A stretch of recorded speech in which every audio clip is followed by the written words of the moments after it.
صفحہ نمبر 117 حضور کا شجرہ نسب اس پر ذکر چل رہا ہے، حضور کے خاندان پر ذکر چل رہا ہے۔ رضائی بہن بھائی، حضور کے رضائی بہن بھائی، یہ ہمارا شہ سرخی ہے۔ اردو زبان میں سرور عالم صلی اللہ علیہ وآلہ وسلم کی سیرت پر جامع ترین کتاب سیرت النبی صلی اللہ علیہ وآلہ وسلم، علامہ شبلی نعمانی رحمۃ اللہ، علامہ سید سلیمان ندوی رحمۃ اللہ، یہ ہیں رائٹر اس کتاب کے لکھنے والے۔ بسم اللہ الرحمن الرحیم، الحمد للہ رب العالمین، والصلاة والسلام علی رسولہ محمد وعلی آلہ واصحابہ اجمعین۔ صفحہ نمبر 117، سیرت النبی، پیج 117، رضائی بہن بھائی۔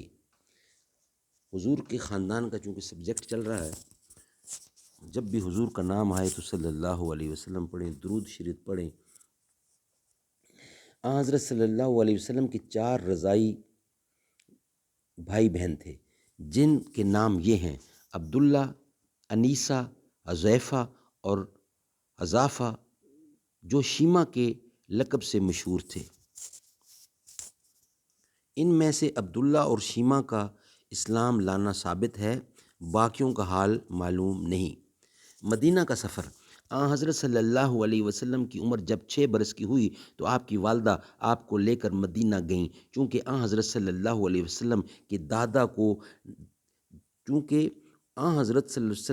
کے دادا کی ننہال خاندان نجار میں تھیں، وہیں ٹھہریں۔ اس سفر میں ایمن رضی اللہ بھی ساتھ تھیں، جو حضرت صلی اللہ علیہ وسلم کی دایا تھیں۔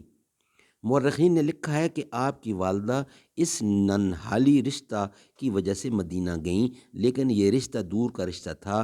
قیاس میں نہیں آتا کہ صرف اتنے سے تعلق سے اتنا بڑا سفر کیا جائے۔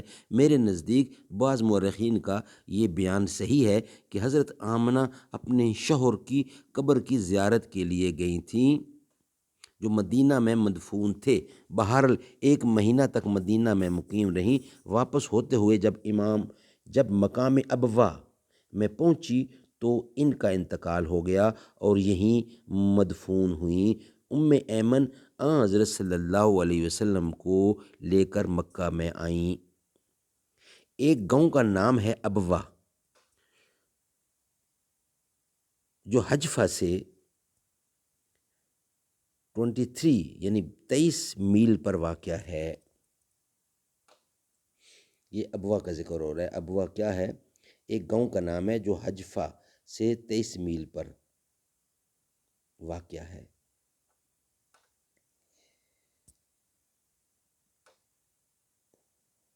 رسول اللہ صلی اللہ علیہ وآلہ وسلم کو قیام مدینہ کی بہت سی باتیں یاد رہ گئی تھیں۔ جب آپ قیام مدینہ کے زمانہ میں ایک دفعہ بنو عدی کے منازل پر گزرے تو فرمایا کہ اسی مکان میں میری والدہ ٹھہری تھیں، یہی وہ تالاب ہے جس میں میں نے تیرنا سیکھا تھا، اسی میدان میں انیسہ ایک لڑکی کے ساتھ کھیلا کرتا تھا۔ طبقات ابو ابن سعد میں یہ لکھا ہے۔ انشاءاللہ اس کا بقیہ حصہ نیکسٹ ویلاگ میں بیان کریں گے۔ اگر جنت میں جانے کا ارادہ ہو تمامی کا، گلے میں توق تم ڈالو محمد کی غلامی کا۔